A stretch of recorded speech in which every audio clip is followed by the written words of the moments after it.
अस्सलाम वालेकुम जी। उम्मीद करता हूँ सब दोस्त खैरियत से होंगे। कैसे सब ठीक ठाक हैं जी। आज की वीडियो बनाने का एक मकसद था जी कि काफ़ी ज़्यादा दोस्त जो थे वो इनबॉक्स में यही पूछ रहे थे जी कि मलेशिया में जो वेडिंग के लिए डॉक्यूमेंट्स रिक्वायर्ड होते हैं वो कौन कौन से हैं। तो उन सब के लिए सर एक छोटी सी वीडियो बना रहा हूँ ताकि उन सब की रहनुमाई हो जाए जो मलेशिया में शादी के ख्वाहिशमंद थे। सबसे पहले भाईजान आपको दो डॉक्यूमेंट्स चाहिए, एक अनमैरिड सर्टिफिकेट और एक एफिडेविट।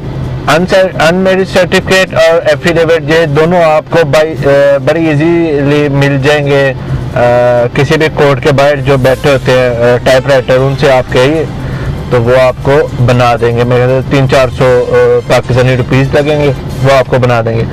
उसके बाद लिखा होता है उनके पास वो जस्ट आपका आईडी कार्ड और आपके वालिद का ये जो भी आपका डाटा होता है वही ऐड करते हैं, अदरवाइज उनके पास सारी रिटर्न में ऑलरेडी तफसीलात होती हैं।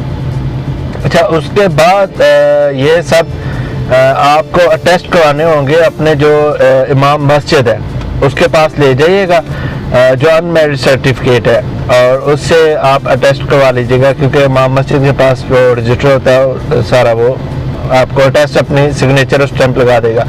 उसके बाद ये आप यूनियन काउंसिल से भी आपको अगर तो आप पंजाब में है तो यूनियन काउंसिल से बिल्कुल आप अटेस्ट करवा सकते हैं।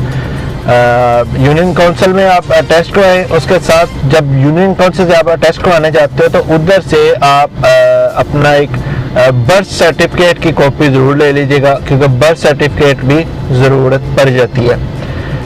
उसके बाद जनाब अली ये जो एफिडेविट है उसके ऊपर आपके वालिद साहब के सिग्नेचर होंगे। वालिद साहब के सिग्नेचर होने के बाद ये दोनों आपको पेपर लेके जो भी करीबी कोर्ट है उधर जाना पड़ेगा सिविल जज के पास। सिविल जज जो भी है उस मुतलका दायरे का कोर्ट का वो आपको स्टैंप लगा देगा ऑन बिहाफ आपका जो इमाम मस्जिद है और जो भी यूनियन काउंसिल है उसके बिहाफ पे ये आपको साइन कर देते हैं। उसके बाद ये दोनों डॉक्यूमेंट्स लेके आपने फॉरेन ऑफिस जाना है।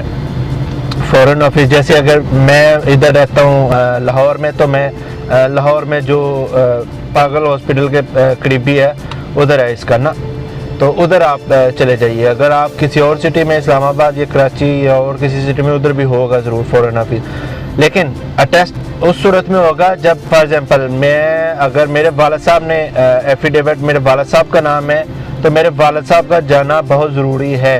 अगर वालिद या वालदा नहीं है, जिस भाई ने किया है उसका जाना ज़रूरी है। अगर वालिद हैं तो वालिद चले जाएँ, अगर माँ के नाम किया तो जिस बंदे के नाम का होगा उस बंदे का जाना बहुत ज़रूरी है, अदरवाइज़ वो आपको फॉरेन ऑफिस वाले ये टेस्ट करके नहीं देते।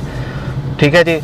जब आप पाकिस्तान से मलेशिया के लिए ट्रैवल करते हो उसके लिए आपको क्या क्या डॉक्यूमेंट्स ज़रूरी हैं शादी के लिए, उसके लिए सिर्फ और सिर्फ आपको विज़िट वीज़ा की ज़रूरत होगी। और विज़िट वीज़ा के साथ आपने ये तीनों डॉक्यूमेंट्स अपना बर्थ सर्टिफिकेट और एफिडेविट और अनमैरिड सर्टिफिकेट। अनमैरिड सर्टिफिकेट उस सूरत में लीजिएगा अगर आप अनमैरिड हैं तो। अगर आप शादीशुदा मैरिड सर्टिफिकेट लें और अपनी बीवी से इजाज़तनामा लें, उसका आपको आने वाले वक्त में ये फ़ायदा होता है कि आप अपने बीवी और बच्चे जो आपकी फैमिली पाकिस्तान में है आप उसको भी मलेशिया में बुला सकते हैं। हम लोग अक्सर यही गलती कर जाते हैं कि पाकिस्तान में भी शादी होती है उधर से फिर अनमैरिड सर्टिफिकेट लेते हैं क्योंकि हमें पता है हमारे कानून का हर चीज़ उधर चलती है। बाबा कायद आज़म जिंदाबाद।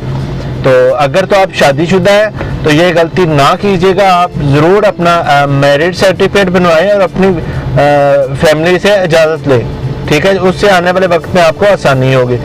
जब आप मलेशिया के लिए फ्लाई करते हो आपके पास मिनिमम राउंड अबाउट 1000 जो है वो डॉलर हो जाए या 4 से 5000 मलेशियन रिंगिट होना बड़ा ज़रूरी है। ठीक है जी। और यही रिक्वायरमेंट्स है उसकी विज़िट वाले के लिए जो होती हैं जी। आपके पास होटल बुकिंग होना बहुत ज़रूरी है। ठीक है जी, जिस होटल में आपने स्टे करना है और रीज़न आप क्यों आ रहे हो जी वो ऑलरेडी आप बता सकते हो उनको। अगर फिर भी आप कर सकते हो तो आप अपनी बीवी से भी एक लेटर इशू करवा सकते हैं कि वो मुझे बुला रही है किस मकसद के लिए। आपकी जो फियांसी है जो जिससे आप शादी करने के लिए जा रहे हैं वो भी आप एक लेटर इशू कर सकते हैं। वो मुझे इनबॉक्स कर दीजिएगा, मैं वो भी आपको सेंड कर दूंगा, नो प्रॉब्लम। ठीक है जी। उसके बाद जब मलेशिया आ जाते हैं, सबसे पहले आपको जो काम करना पड़ेगा वो जानना पड़ेगा गामा इस्लाम में। आपको गामा इस्लाम आपको एक लेटर इशू करेगा यही डॉक्यूमेंट्स के बिहाफ पे जो आप पाकिस्तान से 3 डॉक्यूमेंट्स लेके आए हैं, इसी के बिहाफ पे आप अपनी फियोंसी को लेके जाएं गामा इस्लाम में। वो आपको एक लेटर इशू करेंगे, वो लेटर इशू करेंगे और मलेशियन इमिग्रेशन के नाम का। जब मलेशियन इमिग्रेशन के पास आप जाएंगे, वो आपको सारा आपका बैकअप चेक करेंगे। आपका जो पहले स्टेटस था वो ठीक है, मतलब कोई इलीगल एक्टिविटीज़ में तो शामिल नहीं है, वो सारा आपको क्लियरेंस करके आपको एक लेटर इशू करते हैं। वो लेटर आपने सबमिट करवाना होता है पाकिस्तान हाई कमीशन में, जो कुआलालंपुर में है। जब पाकिस्तान हाई कमीशन में और हाँ, ये बात याद रखिएगा 11 बजे से पहले ये जमा करवाना पड़ता है हाई कमीशन में। जब आप जमा करवा देते हैं तो मेरे ख्याल से सेम डे में, नहीं तो अनदर डे में, आपको पाकिस्तान हाई कमीशन एक लेटर इशू कर देती है कि हमें इस बंदे से कोई मसला नहीं है जी, ये यहाँ पे शादी कर सकता है, ठीक है। और जब ये तीनों लेटर आपके पास आ जाएंगे, उसके बाद फिर आपने जाना है गामा इस्लाम में और उधर अपना ये लेटर जो आपको पाकिस्तान हाई कमीशन ने इशू किया है, ये सबमिट करवा दीजिएगा। वो फिर आपको एक डेट इशू करेंगे जी, जिस डेट को आपका निकाह होगा। उस निकाह के बाद निकाह, हाँ, कुछ दिनों में आपको एक जो है वो सर्टिफिकेट दे देगा जनाब शादी का।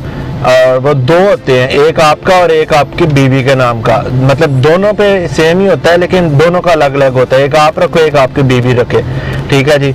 उसके बाद जनाब यही जो सब डॉक्यूमेंट्स आपने इमिग्रेशन में लेके जाने हैं ताकि जल्द अज जल्द आपकी फाइल ओपन हो जाए। लेकिन होता यह है कि इमाम मस्जिद इसको डिले करता है कि जो उनका प्रोसेस है ऑलमोस्ट 15 to 20 डेज ऑलमोस्ट लग जाते हैं। आप कोशिश कीजिए कि जो भी आपका इमाम मस्जिद है उससे रिक्वेस्ट कर लें कि बराए मेहरबानी, हम लोगों के पास ऑलरेडी विजिट वीज़ा और इतने दिन हम इधर स्टे कर चुके हैं, इतने दिन हमारे पास है, हमें जल्द अज जल्द ये फॉरवर्ड की जाए जितने भी डॉक्यूमेंट्स हैं। तो वो कर देते हैं, रिक्वेस्ट एक्सेप्ट करते हैं, ऐसा नहीं है कि नहीं करते, ठीक है जी।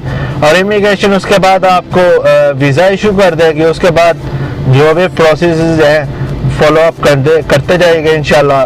फर्स्ट ये आपको मेरे ख्याल से 1 मंथ का वीज़ा इशू करता है, उसके बाद आपको पाकिस्तान भेजेंगे। उसके बाद 3 मंथ का या 6 मंथ का, उसके बाद विजिट करते हैं घर पे इमिग्रेशन वाले और स्पोर्ट चेक करते हैं। उसके बाद आपको 1 साल का वीज़ा लगा देंगे जी और फिर आपके बल्ले बल्ले जी, ठीक है जी। दुआ में याद रखिएगा। अस्सलाम वालेकुम वरहमतुल्लाहि वबरकातुहू।